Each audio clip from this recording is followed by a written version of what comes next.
Current affairs funda में आप सभी का स्वागत है। मैं हूं आपके साथ अभिषेक शर्मा और आज के इस वीडियो सेशन में हम 11 अगस्त तक की सभी इंपॉर्टेंट करंट अफेयर्स कवर करने वाले हैं। हमेशा की तरह आप इस वीडियो को अंत तक जरूर देखिएगा, आज भी आपको काफ़ी कुछ जानने के लिए मिलेगा। साथ ही गाइस, इस सेशन को शुरू करने से पहले आप सभी को बताना चाहूँगा, यदि आप हमारे daily current affairs PDF, weekly PDF, monthly PDF और हर महीने के banking and economic awareness PDF चाहते हैं तो करंट अफेयर्स फंडा का 1 ईयर मेंबरशिप प्लान आप ज्वाइन कर सकते हैं, जिसका लिंक आपको वीडियो के डिस्क्रिप्शन में या फिर फर्स्ट कमेंट में मिल जाएगा। आपको बता दें, इस 1 ईयर मेंबरशिप प्लान के तहत जितना भी हमारा पीडीएफ कंटेंट है वो हम आपको 1 साल तक प्रोवाइड कराते हैं, जिसे आप डाउनलोड कर सकते हैं, प्रिंट आउट भी निकलवा सकते हैं। इसके लिए चाहे तो आप करंट अफेयर्स फंडा ऐप को यूज़ कर सकते हैं या फिर अपने लैपटॉप या सिस्टम की मदद से वेब लॉगिन भी कर सकते हैं। कोई भी आपका एग्जाम हो, बैंकिंग, एसएससी, रेलवे या फिर स्टेट पीसीएस, जहां पर भी जनरल अवेयरनेस या करंट अफेयर्स पूछे जाते हैं, सभी एग्जाम्स के लिए हमारा पीडीएफ कंटेंट काफ़ी यूज़फुल है। तो कोई भी अगर आपका डाउट है हमारे इस पीडीएफ कोर्स से संबंधित तो आप कमेंट बॉक्स में अवश्य लिखिएगा। चलिए फिर करते हैं शुरुआत इस वीडियो सेशन की। हमेशा की तरह सबसे पहले आज का क्वेश्चन देख लेते हैं, जिसका आंसर आपको अभी कमेंट बॉक्स में करना है। What is इंडोनेशियाज currency? इंडोनेशिया की मुद्रा क्या है? ऑप्शंस देख लेते हैं, रियल, डोंग, रुपया या फिर रिंगिट। काफ़ी महत्वपूर्ण क्वेश्चन है, जल्दी से आंसर कर दीजिए फिर हम आगे बढ़ते हैं। और इसी तरह के क्वेश्चन यदि आप प्रैक्टिस करना चाहते हैं करंट अफेयर से संबंधित, स्ट्रेटजी के संबंधित, तो हमें टेलीग्राम पर जरूर ज्वाइन कर लीजिए। करंट अफेयर्स फंडा नाम से हमारा टेलीग्राम चैनल है।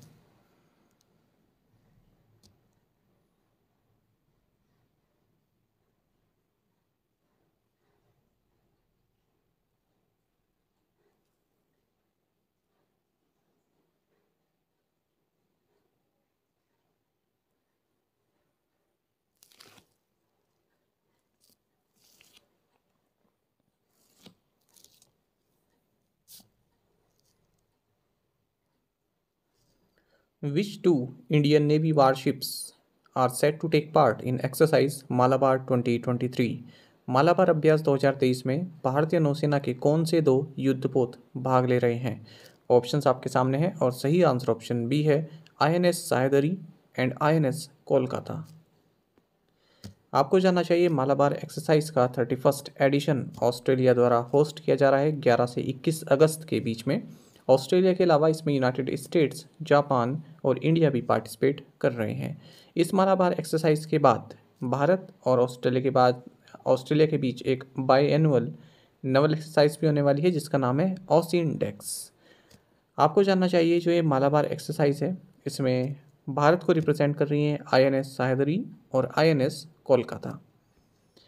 10 दिन तक ये चलने वाली एक्सरसाइज में जो क्वाड ग्रुप है, यानी कि क्वाड्रिलेटरल सिक्योरिटी डायलॉग में शामिल जो कंट्रीज़ हैं, Australia, India, Japan and United states participate कर रहे हैं।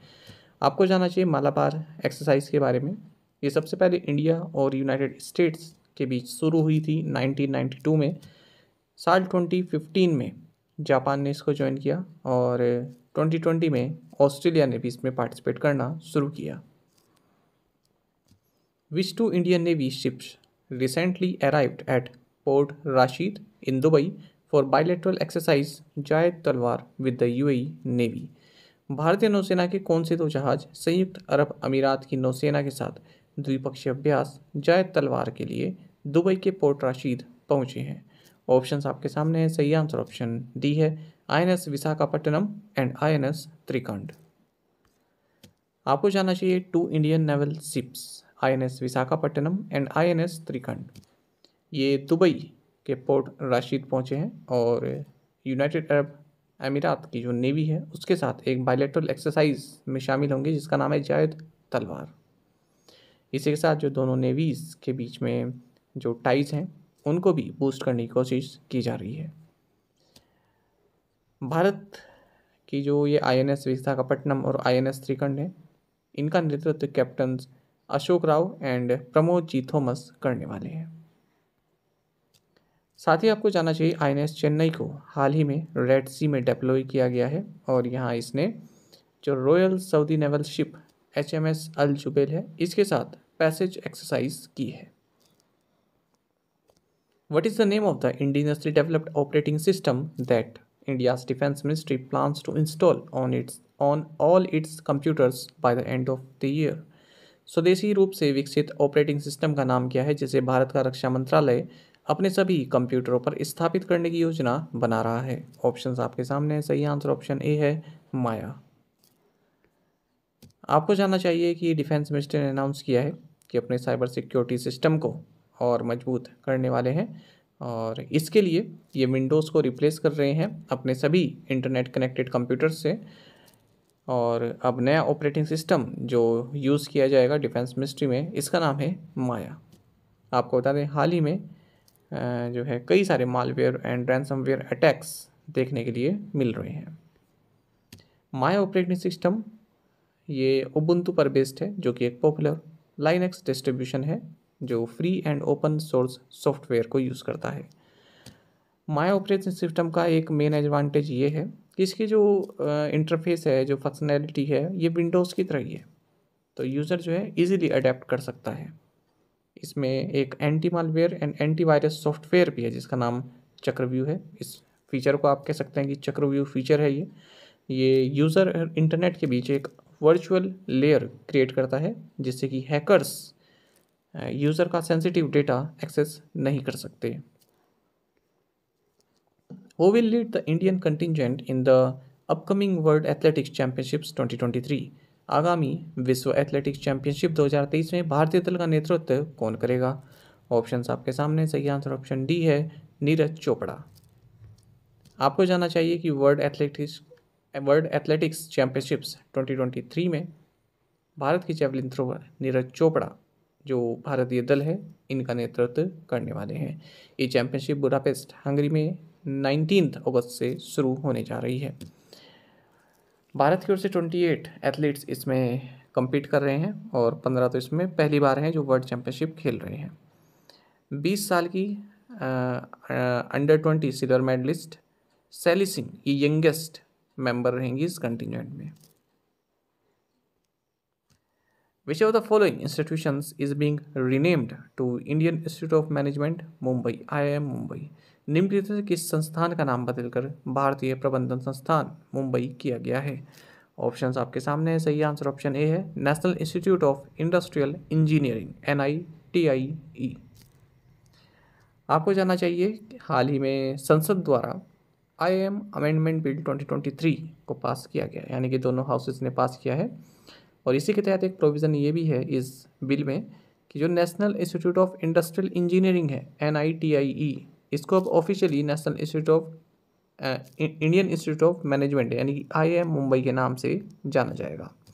इसी के साथ ये IIM मुंबई हमारे देश का 21st IIM होने वाला है और महाराष्ट्र में दूसरा IIM ये होगा। महाराष्ट्र में ऑलरेडी IIM नागपुर मौजूद है। इस एक्ट के बारे में थोड़ा सा जान लेते हैं। ये जो एक्ट है ये इंडियन इंस्टीट्यूट ऑफ मैनेजमेंट्स जो भी भारत में IIMs हैं उनको institutes of national importance declare करता है, साथ ही इनकी फंक्शनिंग को भी रेगुलेट करता है। इस बिल में जो प्रेसिडेंट ऑफ इंडिया हैं उनको जो भी इस एक्ट में इंस्टीट्यूट कवर किए गए हैं सबका विजिटर घोषित किया गया है। जो IIM के डायरेक्टर हैं इनको बोर्ड ऑफ गवर्नर्स द्वारा अपॉइंट किया जाएगा और जो कि जिसको रिकमेंडेशन दी जाएगी सर्च कम सिलेक्शन कमेटी के द्वारा। इस सर्च कमेटी में चेयरपर्सन होंगे इस बोर्ड के, साथ ही 3 मेंबर्स होंगे eminent administrators, industrialist and educationist के बीच से। ये एक्ट इन 3 मेंबर्स को 2 मेंबर्स में रिड्यूस करता है और एक और मेंबर ऐड करता है जो कि नॉमिनेट किया जाएगा विजिटर के द्वारा, और विजिटर कौन है? President of India. Who has been appointed as the managing director and CEO of SBI Life Insurance? SBI Life Insurance के प्रबंध निदेशक और CEO के रूप में किसे नियुक्त किया गया है? ऑप्शंस आपके सामने। सही आंसर ऑप्शन बी है अमित जिंगरान। देखिए, insurance regulatory and development authority of India यानी कि IRDAI, इसने SBI लाइफ इंश्योरेंस कंपनी के मैनेजिंग डायरेक्टर एंड CEO के तौर पर अमित जिंगरान की अपॉइंटमेंट को मंजूरी दे दी है। SBI लाइफ इंश्योरेंस का हेडक्वार्टर्स मुंबई में आप सभी जानते हैं और मिस्टर अमित महेश कुमार शर्मा को सक्सीड करने जा रहे हैं। SBI लाइफ की टैगलाइन है अपने लिए अपनों के लिए। The Reserve Bank of India kept the key lending rate unchanged at 40% for the third time in a row. भारतीय रिजर्व बैंक ने लगातार तीसरी बार रेपो दर को कितने प्रतिशत पर अपरिवर्तित रखा है? सही आंसर ऑप्शन डी है 6.50%। देखिए हाल ही में मॉनेटरी पॉलिसी कमेटी यानी कि एनपीसी की मीटिंग हुई है 10 अगस्त को, और इन्होंने डिसाइड किया है कि जो पॉलिसी रेपो रेट है under liquidity adjustment facility LAF, ये अनचेंज रहेगा 6.50% पर। स्टैंडिंग डिपॉजिट फैसिलिटी रेट भी अनचेंज रहेगा 6.25% पर। Marginal standing facility rate MSF rate and bank rate ये भी 6.75% रहेगा। साथ ही एमपीसी ने डिसाइड किया है कि हमारा जो फोकस है ये अकोमोडेशन को जो है विड्रॉल करने से संबंधित रहेगा। ये मैंने आपको पहले ही बताया कि अकोमोडेशन का मतलब क्या होता है। साथ ही उन्होंने बताया कि जो जीडीपी ग्रोथ प्रोजेक्शन है फिस्कल 24 के लिए ये 6.5% हम रिटेन रखते हैं। पहले भी आरबीआई ने इतना ही बताया था, लेकिन आरबीआई ने यहाँ पर इन्फ्लेशन फोरकास्ट को थोड़ा सा रिवाइज किया है और 5.4% बताया है। जो इन्फ्लेशन 2024-25 के फर्स्ट क्वार्टर में रहने वाली है वो 5.2% रहेगी। Reserve Bank of India artificial intelligence भी प्लानिंग कर रहा है कि यूपीआई पेमेंट्स में यूज़ किया जाए। साथ ही यूपीआई लाइट की जो लिमिट है उसको 200 रुपये से बढ़ाकर 500 रुपये किया जाना यहाँ पर प्रपोज किया गया है। कैश रिजर्व रेशियो CRR ये भी अनचेंज रखा गया है 4.5% पर। साथ ही जो आरबीआई की नेक्स्ट मीटिंग है इस एमपीसी की मॉनेटरी पॉलिसी कमेटी की, ये 4 से 6 अक्टूबर के बीच में होगी next meeting. What is the amount of the monetary penalty imposed by RBI on Mangal Cooperative Bank Limited, Mumbai? Mangal Sahakari bank limited Mumbai पर आरबीआई द्वारा कितनी राशि का मौद्रिक दंड लगाया गया है? सही आंसर ऑप्शन बी है 1 लाख रुपीस। देखिए रिजर्व बैंक ऑफ इंडिया ने Mangal cooperative bank limited Mumbai Maharashtra पर 1 लाख रुपए की मॉनेटरी पेनल्टी लगाई है for non compliance with the directions issued by RBI on maintenance of deposit accounts and know your customer. Reserve Bank of India ने 2 लाख रुपए की penalty लगाई है Mahabaleshwar urban cooperative bank limited Mahabaleshwar Maharashtra पर सेम कॉस्ट के लिए। रिजर्व बैंक ऑफ इंडिया ने 2 लाख रुपए की पेनल्टी लगाई है Islampur urban cooperative bank limited Islampur Maharashtra पर सेम रीज़न के लिए। रिजर्व बैंक ऑफ इंडिया ने 1 लाख रुपए की पेनल्टी लगाई है Tapindu urban cooperative bank limited Patna पर। एक एस्पिरेंट ने क्वेश्चन पूछा था कि सर इतनी सारी पेनल्टी लगाते हैं तो कैसे याद की जाए, हर महीने कई सारी पेनल्टी हो जाती हैं। तो देखिए सीधा सा फंडा है कि आप जो एग्ज़ाम होने वाला है उससे 1 महीने तक पहले के पढ़ लीजिए कि किस किस पर पेनल्टी लगाई है, वो आपको रटने पड़ेंगे क्योंकि पिछले कुछ एग्जामों में देखा गया है कि आरबीआई इस तरह के क्वेश्चन पूछ लेता है।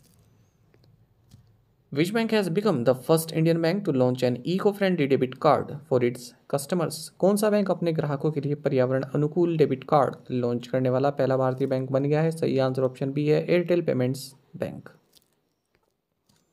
एयरटेल पेमेंट्स बैंक ये फर्स्ट इंडियन बैंक बन गया है जिसने eco friendly debit card launch किया है अपने न्यू एंड एक्सिस्टिंग कस्टमर्स के लिए जिनका सेविंग्स बैंक अकाउंट है। ये डेबिट कार्ड आरपीवीसी मटेरियल से जो है बना हुआ है जो कि एक सर्टिफाइड इको फ्रेंडली मटेरियल है। 50,000 कार्ड प्रोड्यूस करने पर 350 kgs ऑफ कार्बन एमिशन यहाँ पर कट किया जा रहा है। एयरटेल पेमेंट्स बैंक की अगर हम बात करते हैं हेडक्वार्टर्स न्यू दिल्ली में है। एमडी एंड सीईओ अनुब्रता विश्वास हैं। टैगलाइन है banking is now at your finger tips, India's first payment bank. Prominent film maker Siddique passed away recently. Which regional cinema did Siddiq Ismail primarily contribute to? Film निर्माता सिद्दीकी का हाल ही में निधन हो गया। सिद्दीक इस्माइल ने मुख्य रूप से किस क्षेत्रीय सिनेमा में कार्य किया? सही आंसर ऑप्शन डी है मलयालम सिनेमा। आपको जाना चाहिए जाने माने फिल्म मेकर सिद्दीक, इनका हाल ही में कोची में निधन हो गया है 63 की एज में, और मलयालम सिनेमा में इनका काफ़ी अच्छा खासा नाम था और इन्होंने अपना डायरेक्टोरियल डेब्यू किया था रामजी राव स्पीकिंग के साथ, और इनकी फाइनल फिल्म रही बिग ब्रदर जो कि 2020 में आई थी। साथ ही एक और ऑब्ituary हम देखेंगे जाने माने author and vice president of Samata Parishad Hari नरके, इनका भी हाल ही में 70 साल की एज में निधन हो गया। ये सावित्री फुले पुणे यूनिवर्सिटी में महात्मा फुले चेयर के प्रोफेसर रहे और फॉर्मर मेंबर रहे महाराष्ट्र बैकवर्ड क्लास कमीशन के। Which organization has been honored with the Asia's Best Brand Employer Award for organization with innovative HR practices? किस संगठन को इनोवेटिव एचआर प्रैक्टिसेस वाले संगठन के लिए एशिया के सर्वश्रेष्ठ ब्रांड नियोक्ता पुरस्कार से सम्मानित किया गया है? सही आंसर ऑप्शन बी है KSRTC। देखिए Karnataka state road transport corporation यानी कि KSRTC को एशिया का बेस्ट ब्रांड एम्प्लॉयर अवार्ड दिया गया है under the category organisation with innovative HR practices. ये अवार्ड दिया गया है 18th ब्रांड कांग्रेस के 14th एडिशन पर और सिंगापुर में ये अवार्ड दिया जाएगा 17 अगस्त को। Who has been appointed as the global CEO of the International Gemological Institute? International gemological institute के वैश्विक CEO के रूप में किसे नियुक्त किया गया है? सही आंसर ऑप्शन डी है, थॉमस प्रिंटर। देखिए इंटरनेशनल जेमोलॉजिकल इंस्टीट्यूट IGI जो कि एक ब्लैकस्टोन पोर्टफोलियो कंपनी है, इसने अनाउंस किया है कि रोलैंड लॉरी जो इनके करंट CEO हैं ये स्टेप डाउन करेंगे, ये इस पद को छोड़ रहे हैं। अब इनके बदले थॉमस प्रिंटर इनको ग्लोबल CEO अपॉइंट किया गया है इंटरनेशनल जियोलॉजिकल इंस्टीट्यूट का। 1 अक्टूबर 2023 से इनका कार्यकाल शुरू होगा। आपको बता दें प्राइवेट इक्विटी फर्म है ब्लैकस्टोन, इसने 100% स्टेक इसी साल एक्वायर किए थे इस इंटरनेशनल जियोलॉजिकल इंस्टीट्यूट में। किससे? China based investment firm Fortune and Roland Lowry से। और आपको जानना चाहिए जो IGI है इंटरनेशनल जियोलॉजिकल इंस्टीट्यूट, ये लार्जेस्ट सर्टिफिकेशन प्लेयर है globally for lab grown diamonds and second largest certification player है globally for natural diamonds. Which financial company has partnered with ICICI Lombard General Insurance to offer motor insurance policies? Motor बीमा पॉलिसियों की पेशकश करने के लिए किस वित्तीय कंपनी ने ICICI लोम्बार्ड जनरल इंश्योरेंस के साथ साझेदारी की है? सही आंसर ऑप्शन ए, बजाज फाइनेंस। देखिए बजाज फाइनेंस ने ICICI लोम्बार्ड जनरल इंश्योरेंस के साथ पार्टनरशिप की है ताकि अपने प्लेटफॉर्म से ये car and 2 wheeler insurance plans को अपने कस्टमर्स को ऑफर कर सके। These policies can be bought instantly on the platform through an all-digit and seamless customer experience journey. Which actor is set to receive the Diversity in Cinema Award at the Indian Film Festival of Melbourne? Melbourne के भारतीय film महोत्सव में किस actor को diversity in cinema award से सम्मानित किया जाएगा? सही आंसर ऑप्शन ए है, मृणाल ठाकुर। देखिए एक्टर मृणाल ठाकुर इनको Indian film festival of Melbourne में डाइवर्सिटी इन सिनेमा अवार्ड से सम्मानित किया जाएगा। ये Indian film festival of Melbourne का 14th एडिशन होने वाला है 11 से 20 अगस्त के बीच में। She will be honoured with the award in recognition of her outstanding performance across diverse roles and languages in the world of Indian cinema. Which state or UT has been given GI tag to Rajouri Chikri wood craft? किस राज्य या केंद्र शासित प्रदेश को Rajouri Chikri wood craft को GI tag दिया गया है? सही आंसर ऑप्शन ए है, जम्मू एंड कश्मीर।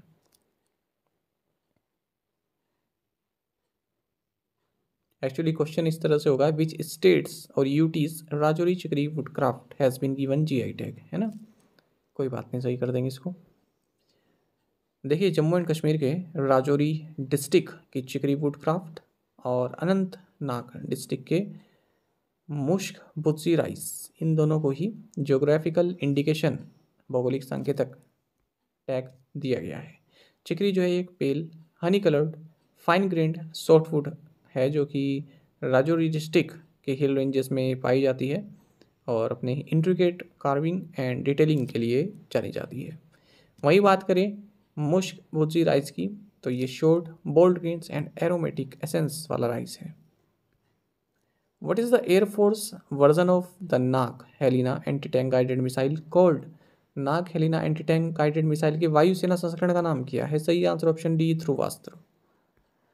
देखिए इंडिया की जो इंडिजीनियस हेलीकॉप्टर लॉन्च नाग यानी कि Helina anti tank guided missile है ATGM, इसका हाल ही में जो भी जितने भी ट्रायल्स हैं वो पूरी तरह से कंप्लीट कर लिए गए हैं। हेलिना का जो एयरफोर्स वर्जन है ध्रुवास्त्र, इसके भी सभी ट्रायल्स पूरे कर लिए गए हैं। ये हमारा क्वेश्चन था।